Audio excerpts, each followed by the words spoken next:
So it's very interesting to see the panel that spoke before this session. Let us give you a deep dive in terms of how do we communicate risk to policymakers as well as decision makers, other stakeholders, and the community. And this afternoon, we are talking about COVID-19, natural disasters, human-induced disasters, and even climate change. We see a lot of scientific, analytical, and expert evidence available out there. But I think the real challenge is how do we effectively present and communicate information about these risks in a language that is understood by the decision makers and the public so that they can swiftly act and do things. So, what is the best approach? Is it risk telling or risk listening? Our speaker is a trained pediatrician and biomedical scientist. He is the president of the International Science Council, the director of Koitu Center for Informed Futures. He holds a distinguished university professorship at the University of Auckland and also various honorary chairs, including the National University of Singapore, where he acts as a chief science advisor to the Singapore Institute for Clinical Sciences. He has published over 700 scientific papers, and he also published technical and popular science books. He chaired the World Health Organization Commission on Ending Childhood Obesity in 2014 to 2017. Friends, for a very interesting discussion on how to communicate risks to public policy, practitioners, decision makers, and key stakeholders, let's all welcome Professor Sir Peter Gluckman. Over to you, Peter. Thank you very much. Let me just share the screen while I can. Can you see my screen?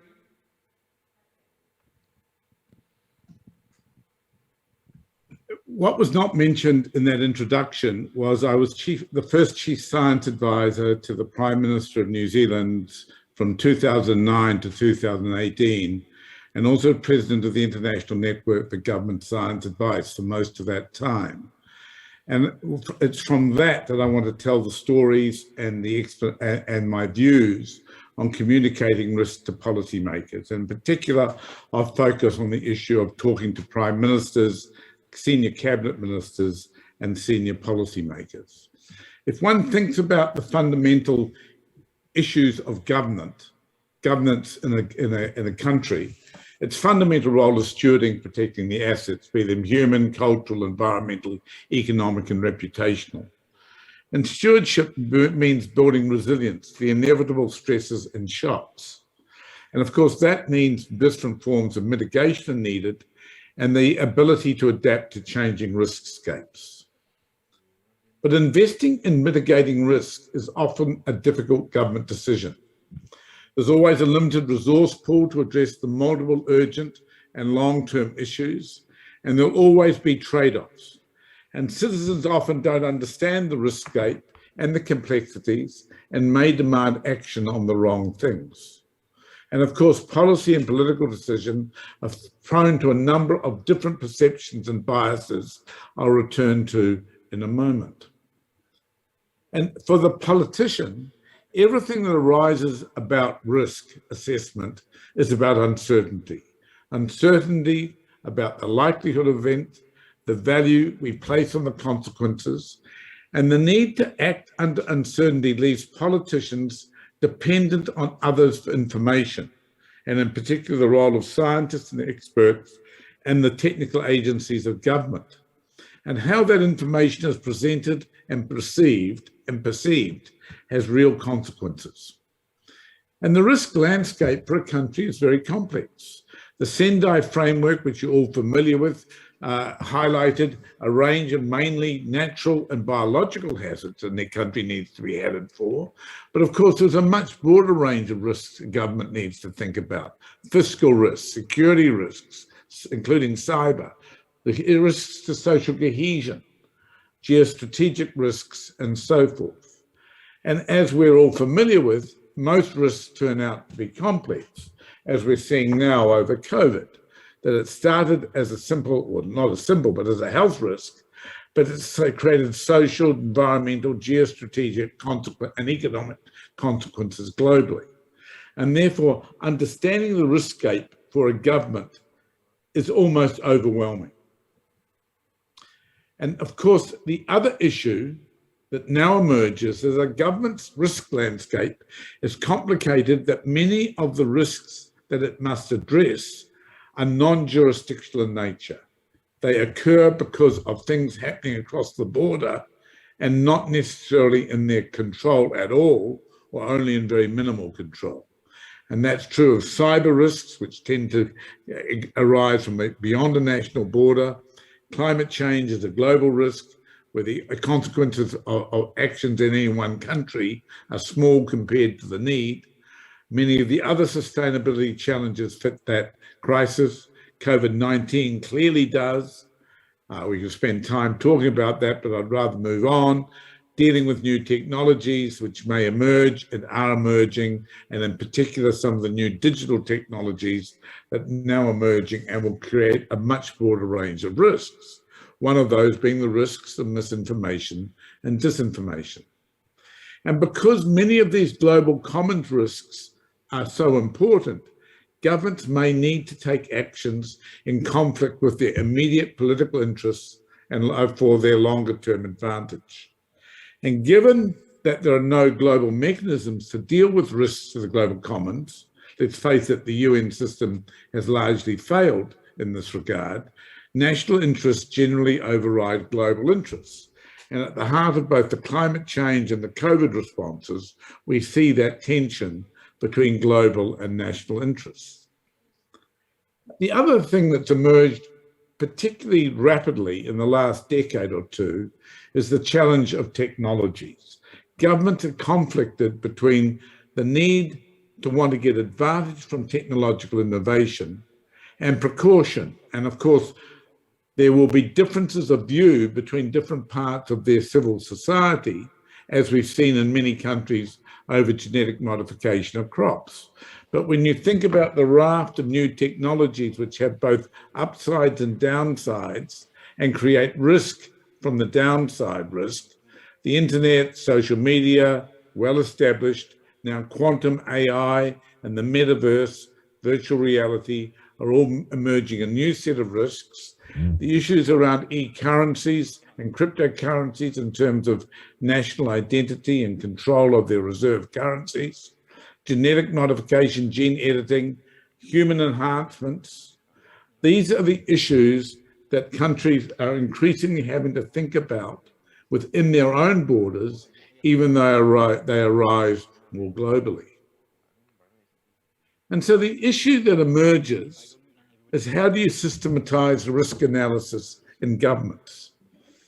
We would argue, and I think there's a lot of evidence to support it, that risk assessment units are needed that integrate across government. The Ministry of Agriculture may well have a risk unit. The Ministry of Civil Defence may have a risk assessment. The Ministry of Business of the Reserve Bank may have a unit. But in the end, as we've seen in COVID, all these things interrelate. And there needs to be a central management of risk, centrally based in the centre of government. And the product might be seen to be effectively an updated, constantly updated risk register, as is used in the United Kingdom. But we all know that there are challenges. Risk registers mean nothing unless there's a response, an appropriate response and actions to the risks that are identified.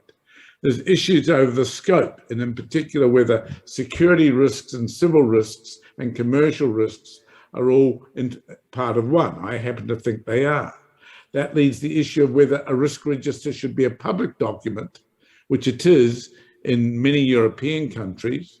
That doesn't mean there aren't things that cannot be in that public document, but a large amount can be. And it needs to be developed in such a way that it has credibility and acceptance across government and across civil society and the business community. And I think risk management needs central coordination. And risks can extend well beyond natural disasters. They can extend to cyber attacks. And one of the risks that I think governments have not given enough attention to is continuity of government plans. We faced that in New Zealand in 2017 when a major earthquake struck our capital city, and it was quite clear that continuity of government plans in place at that time were not adequate for what might have and indeed did emerge. The reason why I believe risk assessment in government needs to be transparent is because government alone cannot make the mitigations and the responses needed. It needs other players, local bodies, businesses, local government authorities, commercial entities, NGOs, and by making it public, it creates validation, accountability, and trustworthiness. And the UK found, in fact, that by making it public, academia, the broader academia, identified important risks that had not been included in the first edition of its risk register. So now we come to the challenge. We can produce analyses of risk. We can do that systematically. We can do it at the centre of government. But then the issue is communicating that risk to the politician. Because as I've already said, risk is always linked to uncertainty, either in the size of the impact or the probability of the event, or both. And these are expert judgments, not political judgments. But my experience is the politicians would like to impose their judgment on those expert judgments. And there's a point of tension in that immediately. It is easy for a risk to be downplayed for political reasons rather than for expert reasons. The feasibility of mitigation is also an expert judgment. But of course, the choice to invest in mitigation is a policy and political judgment. And if you think about all of this in relationship to to the climate change, to IPCC, COP26, you can see the tension that's gone on about expert versus political judgment, and where do the different decision points or judgment points lie? And of course, underlying all of this, that there are fundamentally different perceptions of risk. How a scientist or a risk expert assesses risk is in very different terms to a politician who will see risk immediately through the political lens.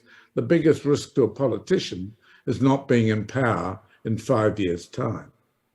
And so risk communication is much more than just presenting the evidence. Too often the message appears to be ignored or not heard.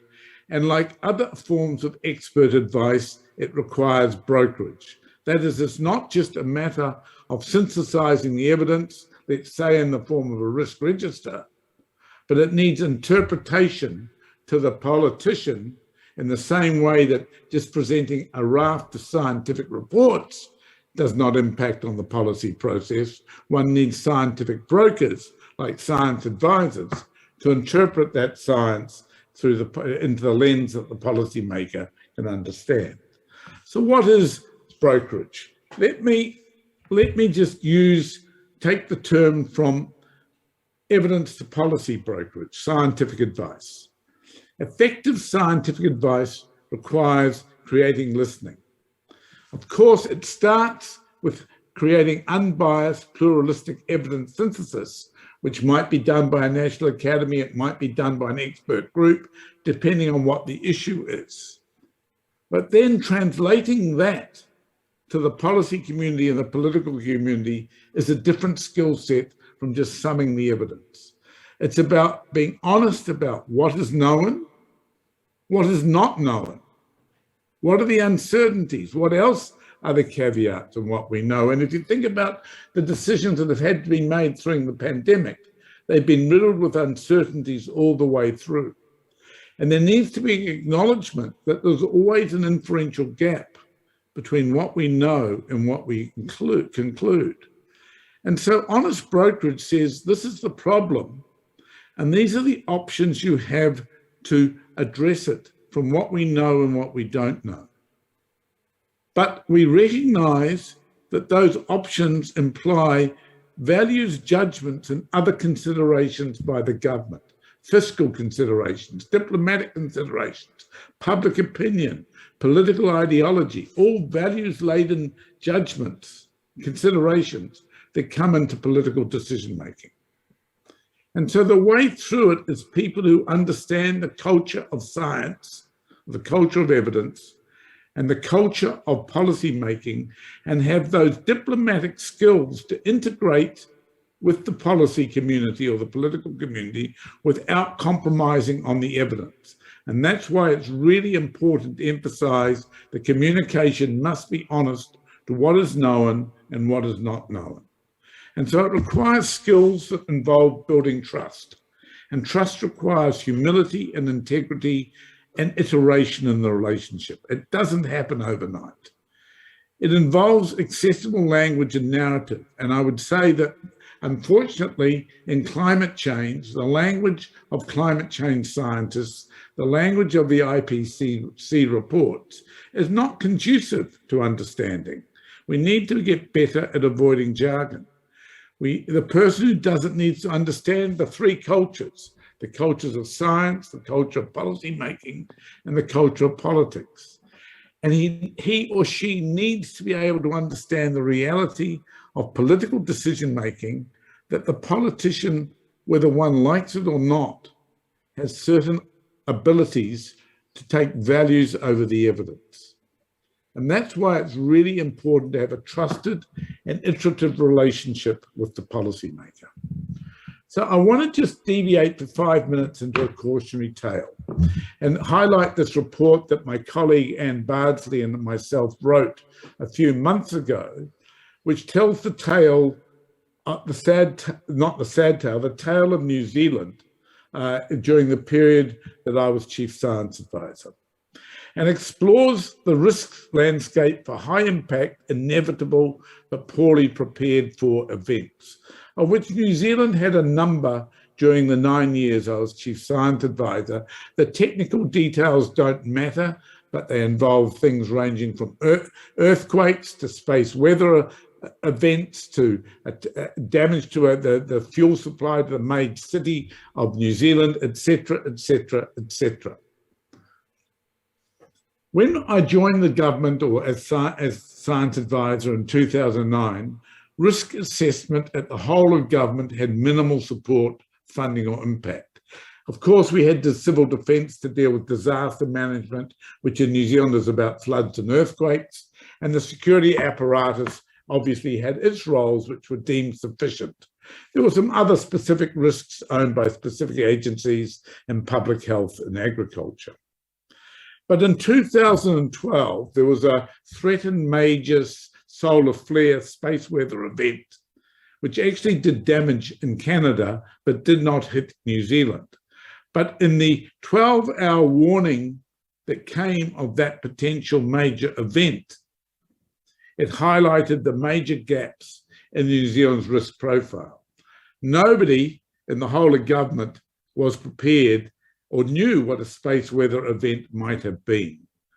As a result of that, I was able to capitalize on that, and a strategic risk and resilience panel was established, which identified the need for a risk register and a public risk report. Over 4 years, this was developed, but it was subject late in the piece to political interference, and the public risk report was never released. Our report on why this happened has led to now to renewed political energy to actually complete the job. But I'm interested in the question and want to speak to the question of why this actually occurred. The first thing we need to recognize is we can prepare beautiful risk registers. We can prepare beautiful arguments for why this risk is important. But we can talk all we like if it's not heard. And there are many cognitive biases that every individual has, whether they're a politician, a policymaker, or a member of civil society, that inhibit listening to risk. They can be about considering it in relationship to the personal events that one has experienced. or that have become easily to mind, which can lead you to discount things that might happen as not being important. You can forget the lessons of past disasters, and that has been a frequent occurrence, for instance, in North America over hurricanes in the Gulf of Mexico. There can be inertia. It's a lot easier to say, oh, that won't happen to me, therefore I don't need to do anything about it. And it's so uncertain, I just can't believe it will happen. And there can be discounting, placing far less value on future risks than on current concerns. And all these issues are just the normal cognitive biases that every individual has. But on top of that, there are political realities. The political realities are ambiguities allow political and policy accountability to become diffuse and therefore unassignable and unblamed for. And so if you don't know about something, if you ignore the risk, if the risk register doesn't exist, there's too much ambiguity for you to be held to account. Ignorance in that sense is bliss. Secondly, no credit is given for prevention. I mean, you see this in the discussions about security apparatus, say in a country which is being invested in to fight terrorism. Nobody really believes when they got up there and say we prevented 50 terrorist attacks. They blame them for the one attack that sleeps through. There's a trade-off always for the politician between investing in what constituents want now versus the future benefits of long-term planning. And that's the political reality. The urgent often displaces action on the important, particularly if the populace doesn't see it as important, or if it's remote in space and time. And so this is the political psychology that inhibits risk listening. With many issues to address and many issues to placate, things that certainly won't happen today, even if they might happen in the future, will be pushed down the queue. There's always a tendency to focus on problems that are real rather than hypothetical. If disaster prevention efforts are successful, the population will likely be unaware, and therefore will be no political credit for it.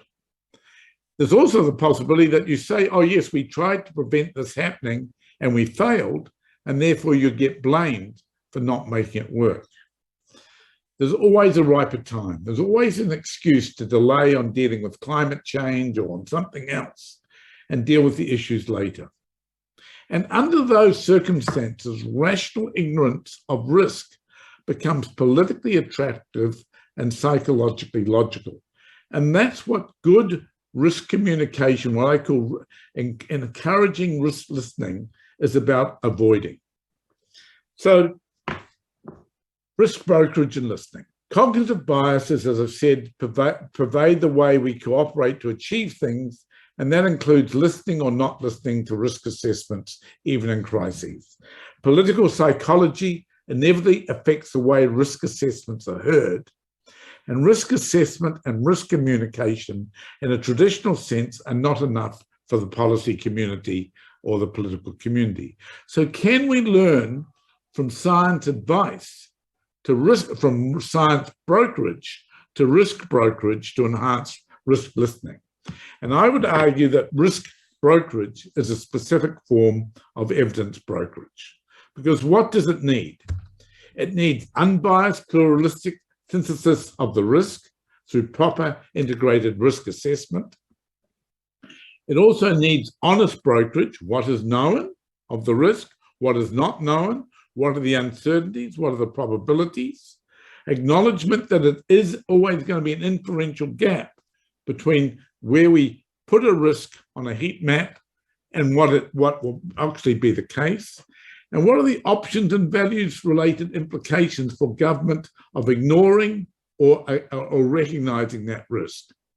And so it requires the same skills of evidence as science brokerage. It requires trust, humility, integrity, and iterative engagement within the relationship with the policy community or the political community. So again, it's a reason for it being at the heart of government. It needs accessible language and narrative, more than just data alone. And I started this talk purposely with the word stewardship, because I believe talking to a government about the stewardship responsibilities they have, the obligations to protect the human, economic, environmental, cultural, reputational assets of a country is the kind of narrative you can engage with a prime minister or president on. It's about recognizing that the evidence alone will not lead to the policy decision. The policy decision will always consider a range of values judgments. And therefore you turn it around and you ask the policymaker, or you understand the policymaker, what does the policymaker value? What does the politician value? What does the community value? Because if you can turn your risk assessment into a recognition that you're trying to protect what they value, you've made a major step forward. The reality is the amount of detail a prime minister needs is little. And often we overwhelm them with detail. What they need to know is that the confidence and trust in the evident and the pluralistic synthesis that has produced the detail that reduces it to something they can comprehend. And it requires understanding they are sitting in an environment which has got all sorts of incentives around it, and you need to work your way through those incentives with them. And you probably will need to do it over repeated times in a trusted, non-threatening way without exhibiting hubris, and because it's only with trust that you can achieve this. And I think when you think that through, it argues for risk management in whatever form it takes, having risk broker at the centre of government. That risk broker might be a senior member of the Cabinet Office. It might be lots of different people. It might be a science advisor. There are many ways it could be done, but it's not the same skill as the risk assessment per se, which requires many technical experts who will not necessarily and should not have to have the skill set necessary for effective science brokerage. So what I'm really arguing for here, and I said this at COP26 in a session at COP26, we have lots of fantastic climate science. We have a lot of fantastic science on the technologies of climate change. So why have we not made better progress? We've not made better progress because we've not transmitted the reality of the urgency and the need to move now, even with all the uncertainties that may exist with the policymaker and the politician.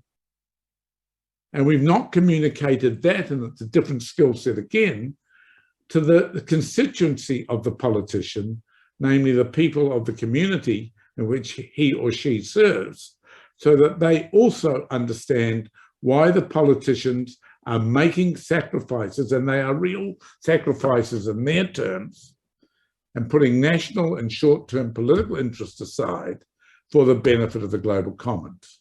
I could take the same argument and apply it to COVID. I could apply it to many other things around food security, many other issues. But I think at the heart of the matter is the science community has spent too much time in the risk community saying, these are the risks, you must act, rather than saying, what do we do to make it easier for the decision-making community to hear what they need to hear. And that's the point which I'm trying to make. Thank you very much. Thank you very much, Peter. That was a very provocative and insightful conversation that you shared, and a lot of experiences there from New Zealand and the rest of the region. We have a question here, and on-site as well as online. There are a lot of participants who are technical advisors to ministers, directors, and even presidents or heads of corporations and organizations. So the question is, what are some of the practical tips that you can share to effectively communicate risk to their principals who do not have the time to listen and who have a limited attention span?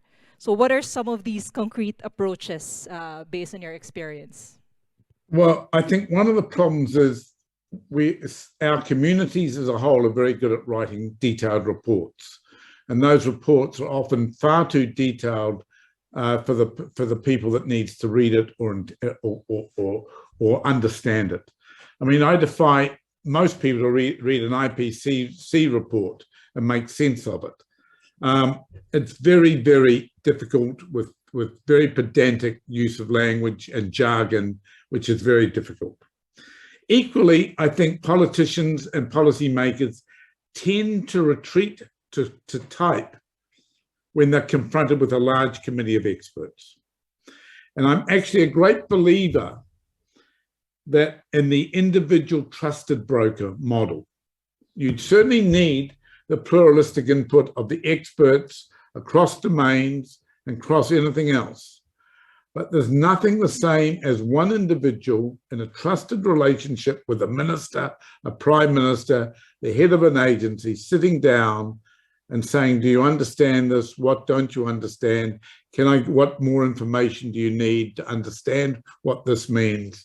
I understand your limitations, Prime Minister.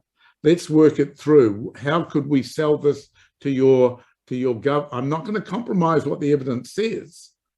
I'm not going to compromise on that, Prime Minister, but we can work through ways for you to, what are the arguments that you can use with your cabinet colleagues, with your constituency, or so forth. And that requires a trusted, ongoing relationship. It's not a relationship that happens in 10 minutes. It's not a relationship that depends on the broker being the guru who knows everything about, for instance, climate change or even COVID. It's a matter of that person being able to transmit between the community of interest and of relevance and the decision maker. We had an example in New Zealand where we had a major earthquake which impacted on Wellington in 2017. The question emerged of whether this was an aftershock to, this was a foreshock to a much larger earthquake, which could have been, the geologists thought, of a magnitude, the scale of the Fukushima earthquake. If that had been the case, our capital city would have been destroyed. We would have had major casualties. We would have had huge humanitarian problems. What's the government going to do when that's heard? The attempt, so at the cabinet table, there was a discussion. The discussion they did not want to hear was all the technical discussion of why the scientists thought that there was a greater chance of a bigger earthquake. They didn't want to hear about all the earthquake faults. They didn't need any of that information. What they needed to know was two or three things. They need to know, was this a consensus? Had, for instance, the Japanese or the Europeans or the American geological surveys come to the same conclusion? Yes. Secondly, they need to know about what was the absolute risk. I mean, it's the relative risk of a bigger earthquake was greater. What was the absolute risk? And finally, they wanted to know, did they have to do nothing? Did they have to evacuate the capital city preemptively, or did they have to take reasonable precautions because the absolute risk was high enough that it needed to be addressed? And the Prime Minister was very clear in the conversation to the head of the New Zealand Geological Survey that that was the information he needed at that time. And I think we need to, and there's a lesson in that we need to recognise that, yes, the hard yards have to be done. The detailed work needs to be done by the technical experts across the range. That needs to be validated by having enough people in the room to validate it. But the actual decision-making that comes from that needs to be translated into terms that are relevant to the nature of the decision that you expect the policymaker or the politician to have to support. And that's where I think we've repeatedly not done as good a job as we could have done. Thank you very much, Peter. It's Great to hear that you mentioned that, because I remembered back in 2013 when Typhoon Haiyan was about to make landfall in the Philippines. And I remember the Secretary of the Department of Science and Technology briefing the president, saying that there is an impending typhoon with this category. And the challenge was what type of language you say to the public that there is a typhoon and the impact is a storm surge. So, how can you communicate to the public in a language that will be understood and for them to take action? So, I think there's a bit of a challenge there. So, very interesting that Peter mentioned his experience.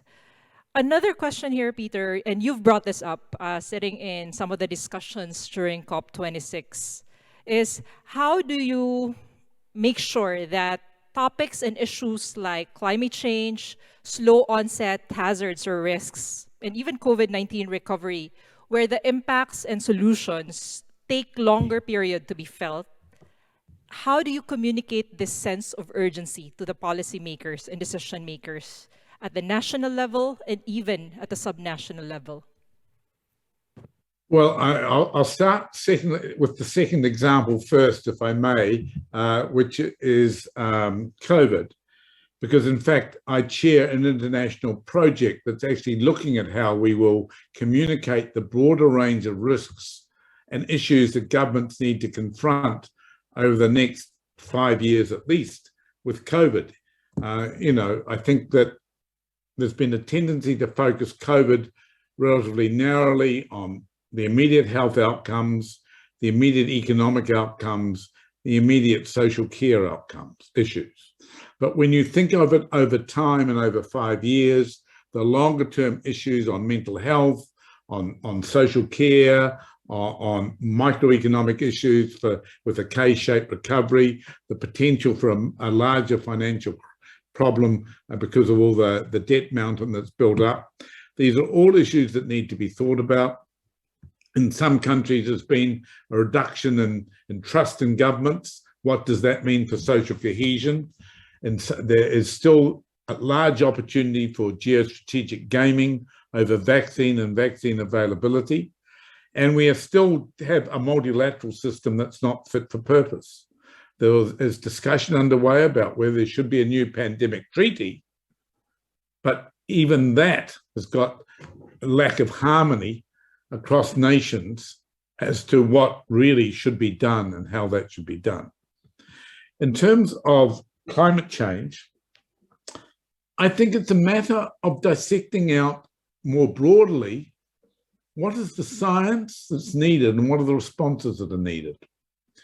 There's been a tendency within the climate change community, and I'm generalizing obviously enormously, to think in terms of the obvious things of energy production, moving away from fossil fuels, et cetera, looking for new technologies to be the solution, carbon capture, et cetera. And we need those technologies. But we've not done the science well enough in the areas that may matter. How do we actually get our populations to understand the level of trade-offs that will be needed in the way they live their lives for the quality of human existence and the planetary health to be sustained? Very little work's been done on the social science of climate change at a systematic level. And yet at the end of the day, the politicians are hamstrung because if they make commitments, let's say, to make a major change in the transport system to favour or to eliminate fossil fuels, the population has to go on with it, or else the politician is in trouble.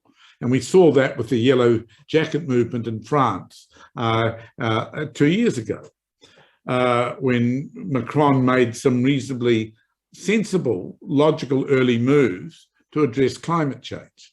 And so there's a whole science and not around climate change about, yes, lots of people say they believe in climate change and something has to be done. But at what level do they believe that when it comes to, and the surveys show repeatedly a dissonance between their belief that somebody else should do something about climate change and the need for them to do something about climate change. And so there's deep issues there. And then you come back to my question, what is it we need to understand better how we actually work through those political and cognitive biases of the senior policymakers. The question we have here is for most countries, other than perhaps China and the United States and the European Union, is how to make it in their vested self-interest to work for the global commons. You know, a country like New Zealand produces a minuscule amount of the global emissions, but yet New Zealand is largely accepting it must make changes because it's in the global, it's in its national self-interest that there's a global response. The challenge we're facing, obviously, with climate change is the 4 or 5 major producers have not seen it yet in their vested self-interest to make sacrifices at a level or make decisions at a level which will impact on their own population for the benefit of the rest of the world. And if you think that through, that's a very complex psychology which would take very skilled people to work through. And it's not just with the president or so forth, it's with the political class, it's with the bureaucratic class, with the media, and with the and I think particularly if we look across the Pacific to the east side of the Pacific, you can see the challenge that creates, that it's in fact a very, very difficult challenge, and one where we do not have the cognitive psychological skill sets, I think, advanced enough to know best how to handle it. I'm sorry to be a bit pessimistic, but I think we need to learn more about how in each individual ecosystem we can change it. The issues of countries where the culture faces short-term self-determinism, which is what America does, and how you relate that to what in Asia is a much more communitarian approach, is a very difficult challenge on climate change. And these deep issues are made more difficult, much more difficult, by the emergence of disinformation and misinformation. And what we're seeing, and there's good evidence now, is that the political discourse in countries like America is no longer based on traditional ideologies, but is based on effective polarization induced by the digital world, which is making people relate or not relate to other people based on their affect, not on their ideology. And that's a really complex new phenomenon, which is actually quite threatening. So I'm not claiming I have all the answers to that one, but it's a critical question. Yeah. And it's candid and practical answers that you gave there. Due to time, we only have another question, last question.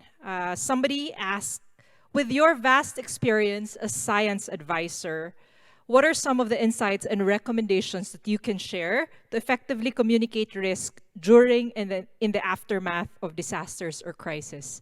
Because you've been talking about how to prevent, how to prepare. And the question from one of the practitioners here is saying that if there are emerging risks on top of the crisis or disaster that you're dealing with, how do you communicate this risk to the decision makers?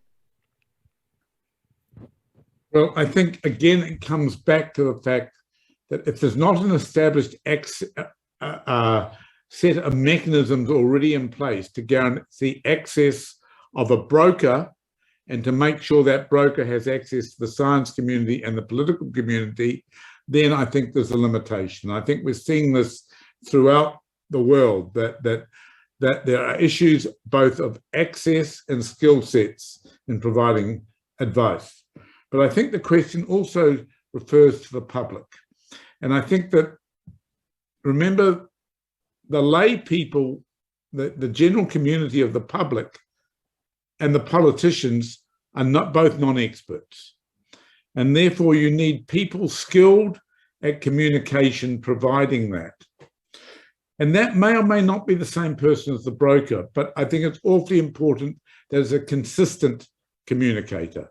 I think we've seen problems when there have been different communicators at different times in the system. And what you're looking for is for people, the same skill set. Communication to everybody is about trusted people who are trusted for whatever reason. They're accepted as trusted, honest communicators. And usually that honesty comes with humility, admitting and being willing to admit what you don't know, or admitting to uncertainties. I think one of the problems that's happened in science communication in general is an unwillingness of the science community often to talk in terms of uncertainties and what we don't know, or probabilities. They think that the public and the politician expect you to be pretty solid in your advice and what you know. My experience is the other way around. Being honest about what you don't know and about uncertainties is the best way to build trust. My other comment I'd make in that regard is I'm worried about the rhetorical power of numbers and graphs, particularly numbers and graphs that don't admit to the probabilities around those numbers. And where we've seen models used in pandemics that say there will be 2,223 deaths or whatever, rather than saying the probability ranges between here and here, and the most likely is between here and there, and that doesn't happen, it undermines trust in science. And trust is now the key issue, because we have mechanisms out there that are undermining trust in knowledge. We have mechanisms out there that are undermining trust in the knowledge systems itself. We've got mechanisms out there that are aligning that with effective polarization, so that a political badge now is either to believe in evidence or not believe in evidence, at least scientific evidence. And so the issue of how we sustain trust in these processes between evidence, whether it's risk evidence or whether it's any other form of scientific evidence, and the community and with the political community, is now more challenging than it was 20 years ago. Yes, there's always been disinformation. Yes, there's always been manipulated information, but it's of a scale and a pervasiveness that was never there before. And I think we should recognize that the threat of that to social cohesion and to the political processes, at least in democratic countries, is very high.